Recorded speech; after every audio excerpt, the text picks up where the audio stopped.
now it's time to eat. Yeah, as a matter of fact. But this is where people find a lot of problems. Is how do you eat crawfish?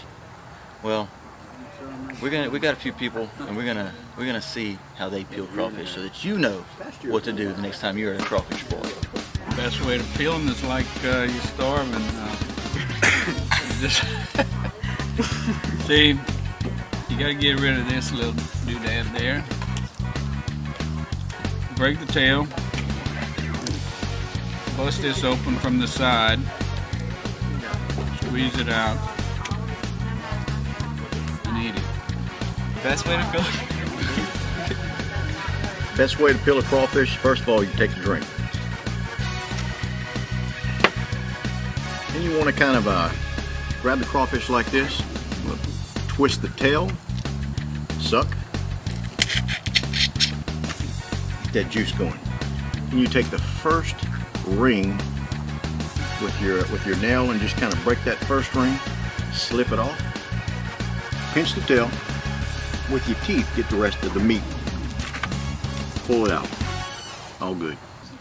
The best. Wants to come back to you? The best way to peel a crawfish is to have someone do it for you. Let me tell you how you eat a crawfish. You lick the seasoning off first, break the head off, make sure you get the sauce inside, peel it back, pop it in. It's nothing to talk about, you just do it. No, I saw you. Now I like to dip mine in a little vinegar with a little seasoning in it and just...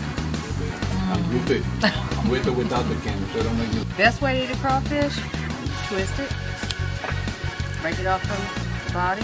Some people like to suck out the juice, but I don't. We are going to be cracking some crabs. In order to crack some crabs, you need a couple things. First, a mallet. Now, this mallet happens to be branded with the DC flag, my hometown, so I'm partial to the blue crab. And hey, it's even got a beer opener on the side of it. Key. Next thing you need is a little crab fork. Just much like a lobster fork, allows you to get into those little spaces to get that meat out. Now I got two kinds of crabs here. First one is a snow crab. Now this represents snow crab, tanner crab, king crab. Basically crabs where you only eat the legs. And these are very simple to use. Rip off the legs, rip in half, and then basically just squeeze the meat out. And there you go. Beautiful little chunks of meat ready to eat. That's as complicated as it gets.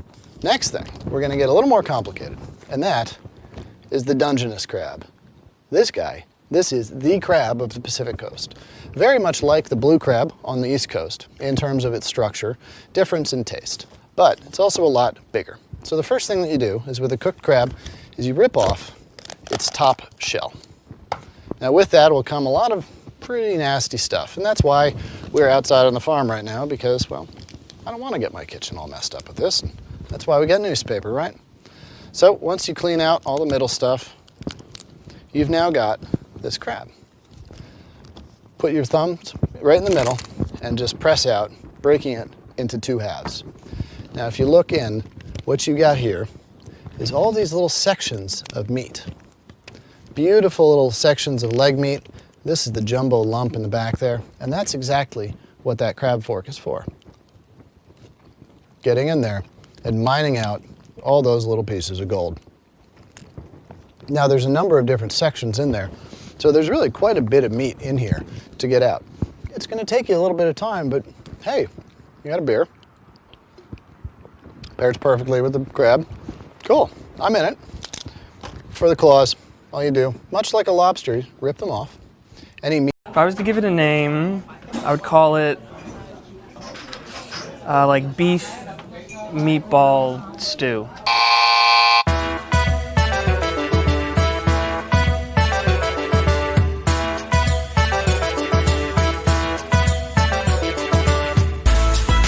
My name is Andy Ha. I am a manager and a chef at this restaurant near Changwon, Chinatown, New York City. Today I'm going to teach you how to eat pho in the right way. Most of guys here do it wrong.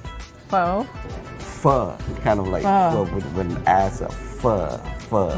Pho is actually the name of the rice noodle from Vietnam, together with the beef soup broth, cooked like 7 hours. All the ingredients in there with the ginger, onion, scallions. Whenever I go out traveling, I need to find it. because it's a replenishing meal for me. I can't figure it out. Maybe it's the noodles because I'm Italian and the soup because, I mean, it's soup. Take the plate, put the sauce, hot sauce, and then hoisin sauce. It's sometimes called plum sauce. The chopstick, napkin, get ready. Of course, you use the soup spoon. Okay, don't use any metal spoon. It's not very safe for you anyway.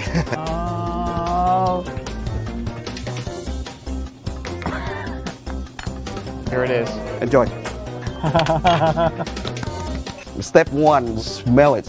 You can sniff it. The meatball, rare beef, beef stray, Wellington beef. Well, I'm gonna use my chopsticks.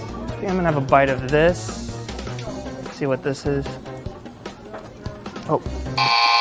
Step 2 is taste the soup by itself. You can see a strong flavor. Wow, it's very good, yeah. This step 3, I usually try the meat with different sauce. Step 4, you add chili, you like a little spicy. I'm gonna see how this little pepper tastes with this little sausage / meatball. Oh no. Well, Oh, I really don't like that. And step 5, you add the basil. You like the Thai basil. You add a little bit here. You add the minced round, all the herb outside here. You gotta break the leaves up. Put some of these sprouts in here. Oh my God.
Even if you have a favorite fast food burger, you gotta admit, you can go anywhere to get one of those. If you want something different, head to Arby's and pick up a few of their roast beef sandwiches. They're delicious, but here's the thing, they're weird. Here's why. Arby's built its business on roast beef. Don't worry, Mom. I'm eating right. Don't worry, Mom. He's eating right. But the fast food giant has been broadening its horizons in recent years. In 2018, Arby's launched a brand new ad campaign with this slogan. Arby's, we have the meats. For sandwiches! According to the Wall Street Journal, the entire campaign was designed to let people know there's much more to Arby's than roast beef. The campaign features a character referred to as the head of sandwiches, whose whole shtick is wondering why people only associate Arby's with a certain kind of meat. Why do people still think Arby's is just roast beef when we have 17 other sandwiches? Or maybe it was because the last time you went to Arby's, you were with your grandparents, who ate exclusively roast beef every meal. Don't worry, Arby's isn't turning its back on roast beef. The fast food chain just wants to appeal to a younger generation. People who gravitate toward a more diverse array of sandwiches, and not their grandparents' roast beef. You've probably heard this one before. A lot of people believe the name of the fast food chain is a pun on roast beef. RB.